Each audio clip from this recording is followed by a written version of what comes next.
Principal साहब ने बुलाया मुझे, मेरा नंबर प्रिंसिपल साहब के बाद आया। और सबसे बड़ी चीज मैं ये कहना चाहूंगा, नमस्कार सभी को। शर्मा जी बैठे हैं और सभी बड़ों को मेरा नमस्कार। शर्मा जी से पहले मिल चुका हूँ, टाइटल है। तो मैंने सर्च करना शुरू किया, बहुत सारी वीडियोस देखी। आज सुबह भी वीडियो देख के आया मैं, मैंने सेक्सुअल अब्यूज जो गर्ल्स है उनकी वीडियोस देखी, उनके बारे में पढ़ा, मैंने किताबें पढ़ी, मैंने आफरीन की किताब पढ़ी, मैंने राधिका की किताब पढ़ी, मैंने निशा की किताब पढ़ी, मैंने निशा के बारे में वीडियो देखी, वो कहती क्या है। यहाँ पे आप प्रोग्राम देख रहे हैं, जब आप उनके बारे में सुनेंगे, जब आप उनकी आप बीती सुनेंगे, आप उनसे खुद सुनिए, उनके वर्डों में सुनिए वो कहती क्या है। जिनके साथ सेक्सुअल अब्यूज, जिनके साथ रेप हुआ है, आपकी रूह कांप जाएगी।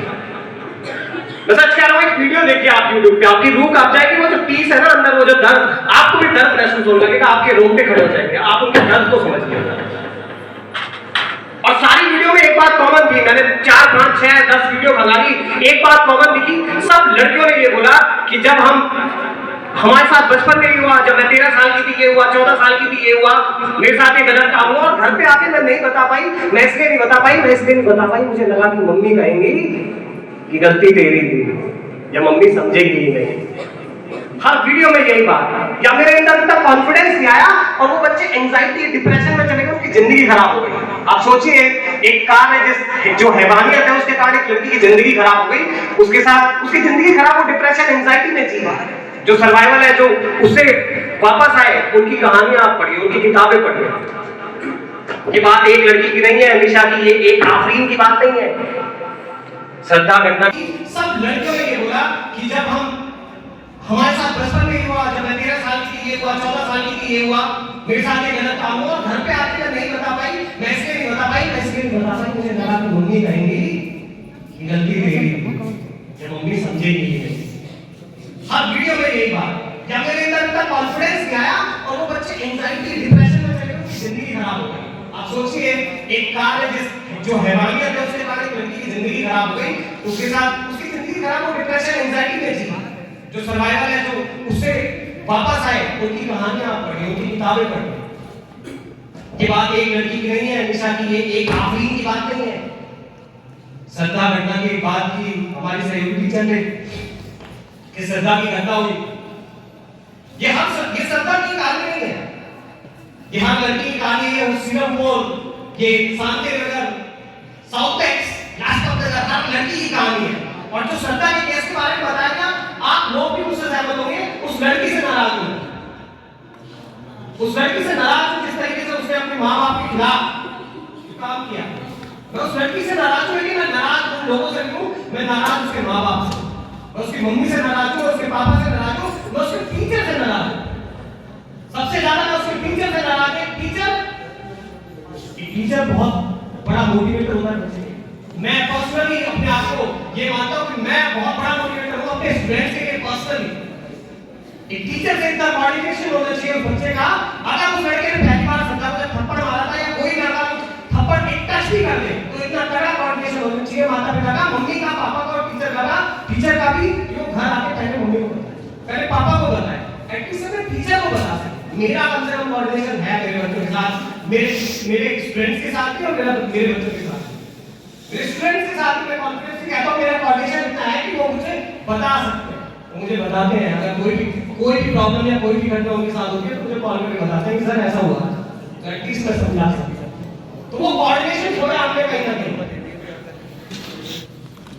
कोऑर्डिनेशन भी खोया। और बात मैं ये मानता हूं कि मेरे बच्चों से, मेरे स्टूडेंट से मेरा वो कोऑर्डिनेशन, मैं माइथोलॉजी की तरफ ले जाऊंगा। सर आप लोग की, हम सब ने महाभारत देखी है, मैं महाभारत रामायण, थोड़ी रामायण पढ़ी, थोड़ी महाभारत पढ़ी, और देखी भी बचपन में महाभारत देखा करते थे, टीवी पे सीरियल आता था।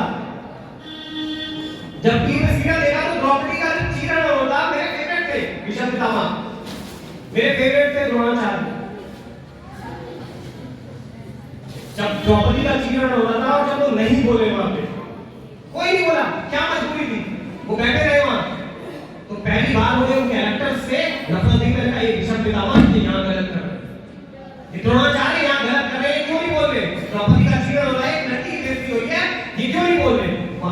खड़े होके विदुर खड़े होकर विदुर ने कहा महाराज ये गलत हो रहा है, ये दुर्योधन को यहाँ से उतार करके आपका लड़का गलत कर रहा है। वहां विकर्ण खड़े हुए, विकर्ण ने कहा कि ये गलत कर रहा है आपका लड़का, आप यहाँ से इसे निकाल दीजिए अपने राज्य से। तो मुझे लगा हीरो तो असली विदुर है, हीरो तो असली विकर्ण है, इस सब का नाम तो हीरो नहीं। वो किसी भी मजबूरी के कारण ना बोले, वो सत्ता की मजबूरी या कोई भी मजबूरी रही हो, द्रोणाचार्य की वहां काम करते रहे। लेकिन आप अगर इस तरीके से विषम पितामह और द्रोणाचार्य बने रहेंगे तो समाज में द्रौपदी के साथ ऐसा होता रहेगा। आपको खड़े होना पड़ेगा, आपको बोलना पड़ेगा, आपको विदुर बनना पड़ेगा, आपको बोलना पड़ेगा। आप विदुर बने, आप विकर्ण बने, आप खड़े हो जाए कहते सोपान करते हैं, ये गलत होता है। मुझे कर्ण कैरेक्टर आप आवाज में बड़ा ताली, मुझे बड़ा प्यार था, मुझे शुरू से बड़ा प्यार था, इसका कर्ण कैरेक्टर है, लेकिन नफरत भी रही। कर्ण से नफरत रही, कर्ण का बहुत नाम सुना, लेकिन जब कर्ण ने भरी सभा में कह दिया कि द्रौपदी ये तो वैश्या है, इसे तो बिना कपड़ों के बिठाया जाता तो कोई बड़ी बात नहीं थी, इसे तो वैसे ही आते। केशव जी जानते थे कि कर्ण अगर इधर से लड़ेगा तो अर्जुन को सिर्फ अगर कोई हरा सकता है तो सिर्फ कर्ण हरा सकता है। तो कृष्ण जी जब वहां शांति प्रस्ताव लेके गए और कर्ण मिला रास्ते में, तो कृष्ण भगवान ने सोचा इसे समझाओ, इसे अपनी तरफ लाओ, ये कैसा बंदा है। और मुझे तब भी नफरत थी उस कैरेक्टर से, मैंने कहा कर्ण बेकार है, इसे क्यों समझा रहे हैं। मैं देखता था मैं महाभारत, मैंने कहा इसे कहां समझा रहे हैं, इसे अपनी तरफ क्यों ला रहे हैं। उसे समझाया, भगवान की इसने कहा मेरी तरफ आ जा, मैं भगवान हूं, मैं कह रहा हूं कर्ण तुम इधर आ जाओ, तुम्हारे भाई हैं वो, तुम इधर से लड़ो, इधर से तुम्हारा स्वागत करेंगे, अर्जुन तुम्हें मुकुट पहनाएगा, तुम्हारे लिए सब खड़े रहेंगे, मैं खड़ा रहूंगा तुम्हारे साथ।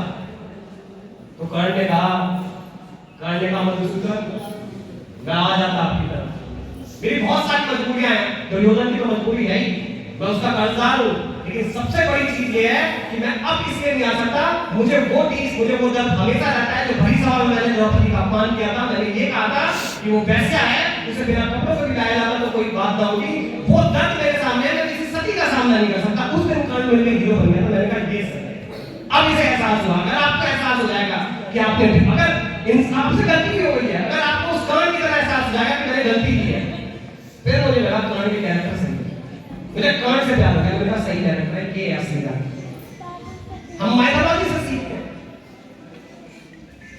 आज सुबह लाइन पढ़ रहा था किताब, मुझे राइटर का नाम भूल गया था और बिना राइटर के किसी की लाइन कह देना सही नहीं है, पर फिर भी मैं कहता हूं मुझे याद नहीं है राइटर का उनकी लाइनें।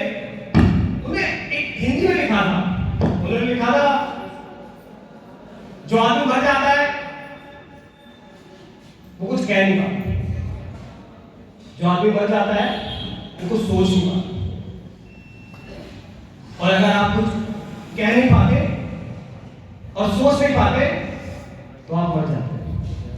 ये समझ में तो आप जिंदा रहिए, कुछ कहिए और चुप मत, मैं यही कह रहा हूं। और लास्ट में उनमें से एक लाइन है, तितली हिरनी मोरनी बत्तख जल की मीन और ब्रह्म पिता की बेटियां कितनी शोक हसीन।